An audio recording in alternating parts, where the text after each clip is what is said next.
इस बात की पुष्टि हो गई है कि प्रसाद के रूप में यूज किए जा रहे घी में जानवरों की चर्बी का इस्तेमाल किया गया है, क्योंकि वहां पर कई सारे ईसाई और मुस्लिम भी लड्डू बनाने का काम कर रहे थे, तो वही लड्डू अयोध्या भी मंगवाए गए थे।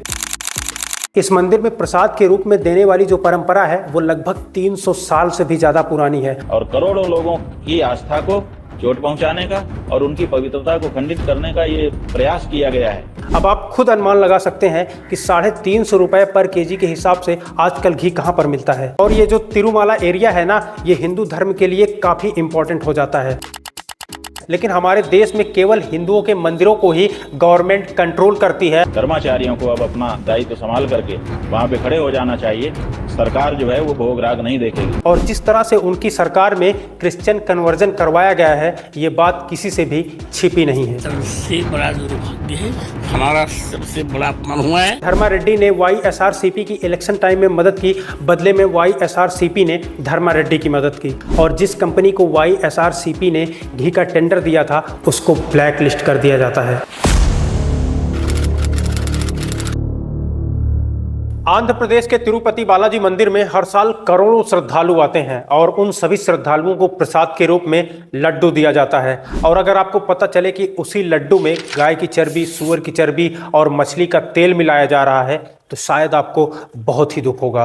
और एक हिंदू होने के नाते आपको दुख होना भी चाहिए, क्योंकि ये हिंदुओं की आस्था और उनकी पवित्रता पर चोट है। सनातन विरोधी सनातन धर्म की आस्था को क्षति पहुंचाने में किसी भी तरह की कोई भी कसर नहीं छोड़ रहे हैं, फिर चाहे भंडारे के प्रसाद में थूक कर उस प्रसाद का वितरण कर देना हो, या फिर अब दुनिया की सबसे पवित्र मंदिरों में से एक तिरुपति बालाजी मंदिर से इस तरह की खबर का आना कि वहां पर जो प्रसाद बांटा जा रहा है लड्डू के रूप में, उस प्रसाद में गाय की चर्बी, सुअर की चर्बी और मछली का तेल मिलाया जा रहा है। आखिर क्या है तिरुपति बालाजी मंदिर में लड्डू की कहानी? क्या यह सिर्फ सियासत का मुद्दा है या इसमें कुछ सच्चाई भी है? आइए इस वीडियो में डिटेल में समझने की कोशिश करते हैं, लेकिन उससे पहले अगर आपने हमारे YouTube चैनल को सब्सक्राइब नहीं किया है तो प्लीज चैनल को सब्सक्राइब जरूर कर दें, इससे हमारी बहुत मदद होती है और सब्सक्राइब करने का कोई चार्ज भी नहीं लगता। तिरुपति में जानवरों की चर्बी वाले लड्डू पर News from Tirupati Temple. The Laddu controversy from Tirupati in the south has reached the apex scope. The Tirumala Tirupati Devasthanam Trust has filed a complaint. Now the controversy that began from the Tirupati Temple in Andhra Pradesh is Tirupati Balaji मंदिर के लड्डुओं में मिलावट की पुष्टि होने के बाद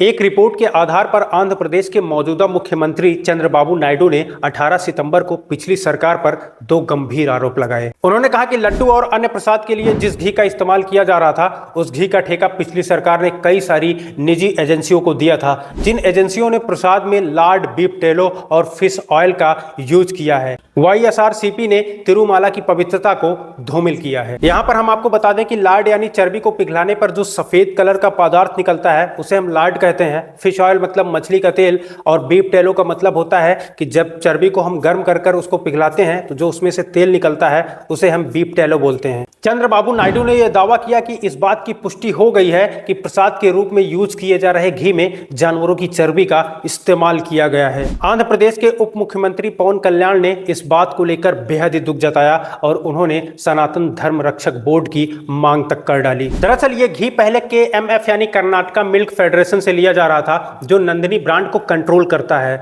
दरअसल नंदिनी ब्रांड जो है वो अपनी शुद्धता के लिए जाना जाता है, और पिछले साल होता यह है कि नंदिनी ब्रांड अपने दूध की कीमत में कुछ रुपए की बढ़ोतरी कर देता है, जिसकी वजह से घी की कीमत भी थोड़ी महंगी हो जाती है। अब तिरुपति बालाजी मंदिर को कंट्रोल करती है TTD यानी तिरुमला तिरुपति दर्शनम, और TTD को कंट्रोल करती है वहां की रूलिंग गवर्नमेंट, मतलब जिसकी भी सरकार होगी वो TTD को कंट्रोल करेगी। अब हमारे देश में यह कहा जाता है कि हमारा देश धर्मनिरपेक्ष है, लेकिन हमारे देश में केवल हिंदुओं के मंदिरों को ही गवर्नमेंट कंट्रोल करती है, और उससे जो भी रेवेन्यू आता है उसको गवर्नमेंट अपने पास रखती होती है। बाकी मस्जिदों, गुरुद्वारों और चर्चों के साथ ऐसा बिल्कुल भी नहीं है। बाकी सारे धर्म और मजहब अपने धार्मिक जगहों को खुद कंट्रोल करते हैं और उससे जो भी रेवेन्यू आती है उसको अपनी सोसाइटी वेलफेयर और अपने धर्म के लिए यूज करते हैं। लेकिन हिंदू मंदिरों के साथ ऐसा बिल्कुल भी नहीं है। जबकि हिंदुओं को भी अपनी धार्मिक जगहों को सरकार के कंट्रोल से बाहर करने की आवाज बुलंद करनी चाहिए। और इसी बात को जोर देते हुए उत्तर प्रदेश के पूर्व कैबिनेट मंत्री रघुराज प्रताप सिंह उर्फ राजा भैया ने सोशल मीडिया प्लेटफॉर्म एक्स पर लिखा कि श्री तिरुपति बालाजी के प्रसाद में बीफ, चर्बी और मछली का तेल मिलाया जाना असंख्य हिंदू श्रद्धालुओं की आस्था के साथ जघन्य अपराध है जो जानबूझकर किया गया है। इसका एक ही अस्थायी निदान है, हिंदू मंदिरों की शुचिता बनाए रखने के लिए उन्हें अविलंब सरकारी नियंत्रण से मुक्त किया जाना चाहिए। हर स्टेट में सरकारें बदलती रहती हैं और इन सरकारों की अपनी अलग अलग आइडियोलॉजी होती है और इस आइडियोलॉजी का असर भी हमें अपने मंदिरों में देखने को मिलता है। इससे पहले आंध्र प्रदेश में YSRCP की गवर्नमेंट थी और उस गवर्नमेंट के जो मुख्यमंत्री थे वो खुद एक क्रिश्चियन फैमिली में पैदा हुए हैं और जिस तरह से उनकी सरकार में क्रिश्चियन कन्वर्जन करवाया गया है ये बात किसी से भी छिपी नहीं है। अब इनकी सरकार में यह भी आरोप लगाया गया कि वहां के मंदिरों में क्रिश्चियनों को ज्यादा से ज्यादा जॉब पर रखा गया है। अब आप खुद अनुमान लगा सकते हैं कि दूसरे धर्म के लोग हमारी मंदिरों की कितनी रक्षा करेंगे। YSRCP की गवर्नमेंट में कन्वर्जन और चर्चों की संख्या बहुत तेजी से बढ़ी है। YSRCP जगत मोहन रेड्डी की पॉलिटिकल पार्टी है। पहले इस पार्टी में 151 सीटें हुआ करती थी जो घटकर 11 रह गई हैं। कहने का मतलब यह है कि YSRCP अपने कारनामों की वजह से इलेक्शन हारी है तो ये बिल्कुल भी गलत नहीं होगा। लेकिन ये जो पूरी समस्या है ना वो नॉर्थ इंडियन को कुछ खास पता नहीं चल पाती, खासकर उस क्षेत्र में जहां पर हिंदी भाषा का प्रयोग किया जाता है। उसका रीजन ये है कि जो भी आर्टिकल और न्यूज आती है ना वो तेलुगु भाषा में होती हैं और हिंदी भाषी लोगों को तेलुगु कम समझ में आती है, इसलिए बहुत सी न्यूज उनको पता ही नहीं चल पाती। अब बड़ी बात यह है कि पिछले साल इलेक्शन से पहले राम मंदिर इनॉग्रेशन के टाइम पर YSRCP की आंध्रा में गवर्नमेंट थी और तिरुपति मंदिर से प्रसाद के रूप में लड्डू अयोध्या मंगवाए गए थे। अब यहाँ पर बड़ी बात यह है कि अगर लड्डू में जानवरों की चर्बी और मछली के तेल का इस्तेमाल किया गया है तो वही लड्डू अयोध्या भी मंगवाए गए थे। अब मैं आपको समझाता हूँ तिरुपति बालाजी मंदिर तिरुपति तिरुमला देवस्थानम है क्या। दरअसल तिरुपति जो है वो शहर का नाम है और तिरुमला वहाँ का हिल्स है जहाँ पर ये मंदिर स्थित है और उस क्षेत्र में कई सारे मंदिर स्थित हैं और ये जो तिरुमला एरिया है ना ये हिंदू धर्म के लिए काफी इंपॉर्टेंट हो जाता है। अब वापस आते हैं घी वाले मामले पर। जब नंदिनी ने अपने घी की कीमत बढ़ा दी तो TTD जो कि तिरुपति बालाजी मंदिर को कंट्रोल करता है और TTD को कंट्रोल कर रही थी उस समय YSRCP की गवर्नमेंट, तो YSRCP ने नंदिनी से घी लेना बंद कर दिया और उसने एक टेंडर निकाला और उस टेंडर में उसने ये कहा कि जो हमें सबसे सस्ता घी देगा ये टेंडर हम उसी को देंगे। अब ऑब्वियस सी बात है कि जो भी कंपनी सस्ता घी देगी वो उस घी में मिलावट जरूर करेगी और जिस कंपनी को इस घी का टेंडर दिया गया था वो कंपनी लगभग 350 रुपए पर केजी के हिसाब से घी दे रही थी। अब आप खुद अनुमान लगा सकते हैं कि 350 रुपए पर केजी के हिसाब से आजकल घी कहां पर मिलता है। अब जिस कंपनी को घी का टेंडर दिया गया था वो कंपनी खुद कई सारे वेंडरों से घी लेकर मंदिर में पूर्ति करता था। अब उस घी में गाय की चर्बी डाल दो, सुअर की चर्बी डाल दो या मछली का तेल डाल दो, YSRCP को इससे कोई लेना देना नहीं था, उसको तो सिर्फ अपना प्रॉफिट बचाना था। अब इसमें मैं आपको एक इंपॉर्टेंट फैक्ट बताता हूं। दरअसल 2022 में YSRCP ने TTD का एग्जीक्यूटिव ऑफिसर धर्मा रेड्डी को बना दिया, जिसके बाद ऑपोजिशन इसका विरोध करने लगता है और ये कहता है कि ये रूल्स के खिलाफ है, क्योंकि धर्मा रेड्डी पिछले 9 साल से YSRCP के लिए काम कर रहे थे और उनको इससे पहले 2005 और 2019 में भी TTD का ज्वाइंट एग्जीक्यूटिव ऑफिसर बनाया गया था। और यह भी बताया गया कि धर्मा रेड्डी का कई सारे अमीर लोगों के साथ कनेक्शन है जिसका उपयोग करके धर्मा रेड्डी ने YSRCP के नेताओं का इलेक्शन में मदद भी किया था। जबकि नियम यह है कि TTD में कोई भी ऑफिसर केवल 3 साल ही काम कर सकता है, लेकिन धर्मा रेड्डी को बराबर उनके पद पर बनाए रखा गया। इससे एक बात तो क्लियर होती है कि धर्मा रेड्डी ने YSRCP की इलेक्शन टाइम में मदद की, बदले में YSRCP ने धर्मा रेड्डी की मदद की। क्योंकि 2022 में YSRCP की गवर्नमेंट थी और उस गवर्नमेंट में TTD के एग्जीक्यूटिव ऑफिसर थे धर्मा रेड्डी, तो जब धर्मा रेड्डी ने नंदिनी से घी लेना बंद किया और दूसरी कंपनी से मिलावटी घी लेना शुरू किया तो जाहिर सी बात है उस पर कंट्रोल किसका होगा? धर्मा रेड्डी का ही होगा, क्योंकि बिना उनके आदेश के इतना सस्ता घी कोई इस्तेमाल कर ही नहीं सकता।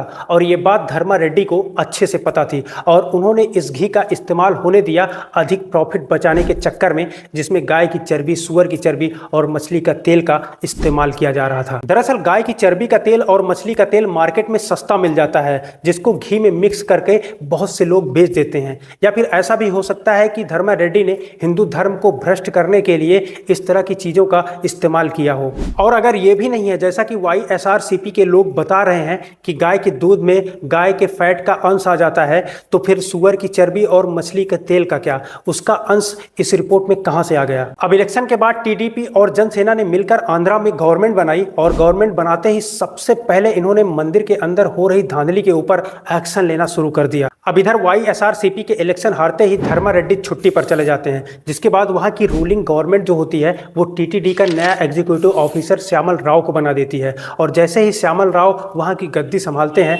तो वो बताते हैं कि धर्मा रेड्डी ने TTD में कई सारे घपले किए हैं। जिसके बाद एक कमेटी बनाई जाती है और धर्मा रेड्डी के खिलाफ जांच शुरू की जाती है और जिस कंपनी को YSRCP ने घी का टेंडर दिया था उसको ब्लैक लिस्ट कर दिया जाता है और उस कंपनी के घी को लैब रिपोर्ट के लिए भेज दिया जाता है। जिसके बाद रिपोर्ट जब आती है तो पता चलता है कि उस घी में गाय की चर्बी, सुअर की चर्बी और मछली के तेल का इस्तेमाल किया गया है। जिसके बाद पूरे देश में हड़कंप मच जाता है। जिसके बाद आंध्र प्रदेश के CM चंद्रबाबू नायडू ने यह बयान दिया कि YSRCP ने हिंदुओं की आस्था और उनकी पवित्रता के साथ विश्वासघात किया है। 2023 में इन लड्डुओं को हिंदू ब्राह्मणों से बनवाए जाने को लेकर विवाद हुआ था, क्योंकि वहां पर कई सारे ईसाई और मुस्लिम भी लड्डू बनाने का काम कर रहे थे, जो कि आज भी कर रहे हैं। शेषाचालम पर्वत पर स्थित तिरुमाला तिरुपति दर्शनम दुनिया के सबसे अमीर तीर्थ स्थलों में से एक है। वेंकटेश्वर भगवान के इस मंदिर का निर्माण राजा तोंडमल ने करवाया था। बाद में चोल, पांड्या और विजयनगर के राजा ने भी इस मंदिर में अपना सहयोग दिया। इस मंदिर की प्राण प्रतिष्ठा 11वीं सदी में रामानुजाचार्य जी द्वारा की गई थी। यहाँ सोने के चढ़ावे को लेकर अक्सर खबरें आती रहती हैं और यहाँ पर रोजाना औसतन 1 लाख से भी अधिक श्रद्धालु न सिर्फ मंदिर में दर्शन करते हैं बल्कि दान भी देते हैं। प्राचीन मान्यता है कि भगवान वेंकटेश जब पद्मावती से विवाह रचा रहे थे तो उनको पैसों की कमी पड़ गई थी, जिसके बाद वो धन के देवता कुबेर के पास जाते हैं और उनसे 1 करोड़ रुपए और 1 करोड़ गिन्नियां मांगते हैं। मान्यता है कि भगवान वेंकटेश पर अब भी वो कर्ज बना हुआ है और श्रद्धालु इस कर्ज की ब्याज को चुकाने में उनकी मदद करते हैं और दिल खोल कर दान करते हैं। तिरुमाला मंदिर को हर साल लगभग 1 टन सोना दान में मिलता है और इस मंदिर की जो मुख्य दीवारें हैं वो मजबूत दीवारों से घिरी हुई हैं और यहाँ पर किसी भी तरह की फोटोग्राफी की इजाजत नहीं दी जाती है। इस मंदिर में प्रसाद के रूप में देने वाली जो परंपरा है वो लगभग 300 साल से भी ज्यादा पुरानी है और यहाँ पर हर दिन लगभग 3.5 लाख लड्डू बनाए जाते हैं। अब हिंदुओं को यह निर्णय लेना है कि अपनी आवाज बुलंद करके सरकार के कब्जे से अपने मंदिरों को छुड़ाना है या नहीं। अगर हमारी वीडियो पसंद आई हो तो हमारे चैनल को सब्सक्राइब जरूर कर लें और हमारे वीडियो को ज्यादा से ज्यादा शेयर करना ना भूलें। बहुत बहुत धन्यवाद।